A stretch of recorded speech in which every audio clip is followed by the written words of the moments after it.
Hi, welcome to Simply Country Cuisine. I'm Susie.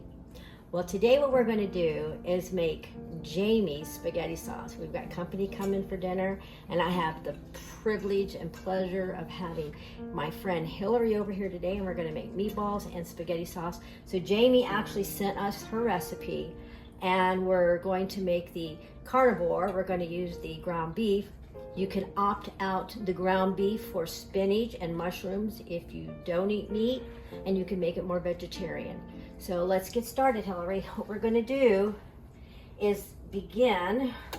We're going to turn on our little Dutch oven and get it hot, and we're going to add about 2 tablespoons of olive oil. You remember that's about twice around the pan.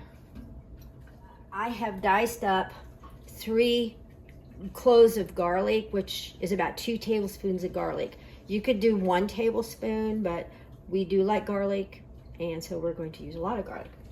And then I have a small yellow onion diced up. We're going to saute this up, and then we're going to add our meat in.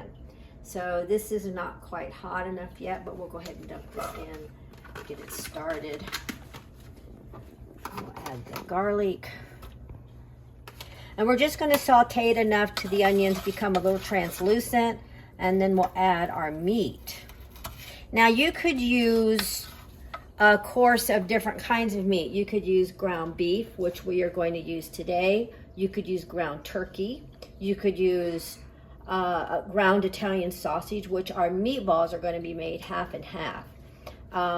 Or you could use half and half in here. You could even use a ground chicken.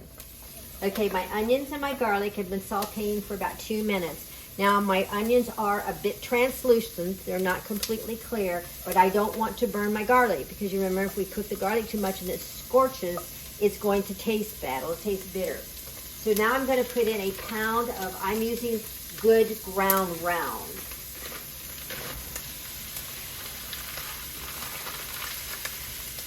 I usually buy my ground beef in bulk, and then I just pat out a pound, pound and a half, and put it in freezer paper and stack it in my freezer. Ground beef is so versatile. You can use it in everything. And honestly, at this time of the game and the prices of our groceries in the store, that's probably one of the most affordable meats, and it's still pretty expensive.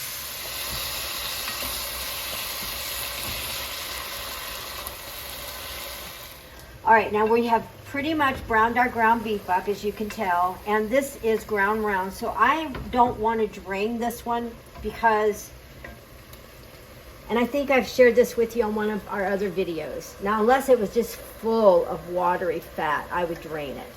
But you want a little bit of the fat in there, because fat is where the flavor is. And if you drain it all off, it takes some of the flavor out. And again, this is not real fatty meat, so I'm going to leave it in there.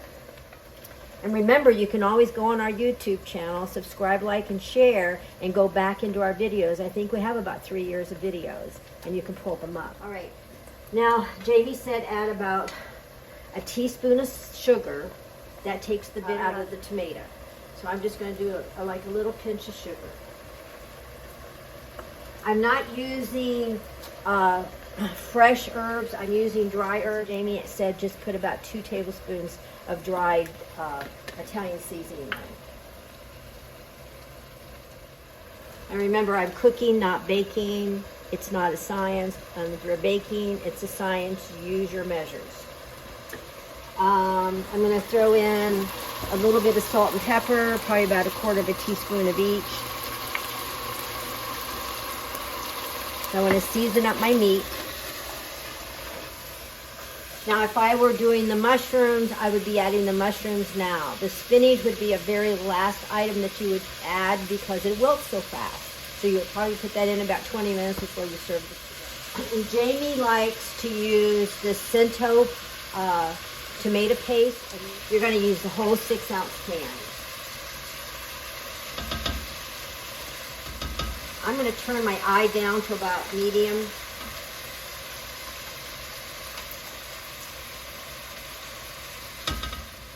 And she likes San Marzano tomatoes.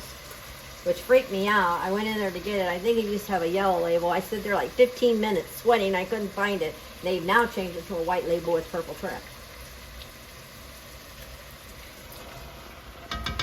And this is tomato sauce. And I'm putting in a 15-ounce can of Petite diced tomatoes. I have the ones with the onion, celery, and green pepper in them. And last but not least, a bay leaf. Remember, crack it. We're going to stir this. Oh, it's not even done yet, and I'm telling you, I am salivating. This is the best spaghetti sauce. Let me say this. Every time we're together with the Spritzers, our sweet little daughter Jamie and her husband, she knows automatically that she has to make spaghetti for her mom and dad. Now she'll double this recipe because we'll eat that much. But we have a small group of friends coming over tonight, and I know this will be enough. Now I'm going to turn this down to simmer, about a 2. And I'm going to let this simmer for maybe a half an hour or so with the lid on it to keep the moisture in there. Later, when we're ready to dip it up, it'll have beautiful handmade meatballs in it. How so very good is that? And always remember to subscribe, like, and share our videos so you'll be alerted on Wednesdays when they air. And you can find us on Facebook. Go to Simply Country Cuisine. And if you don't have a place to worship, remember, any Glad Tidings location is one church, 5 locations, and we have some awesome pastors and their wives, and they would love to greet you with open arms. God bless and have a wonderful day.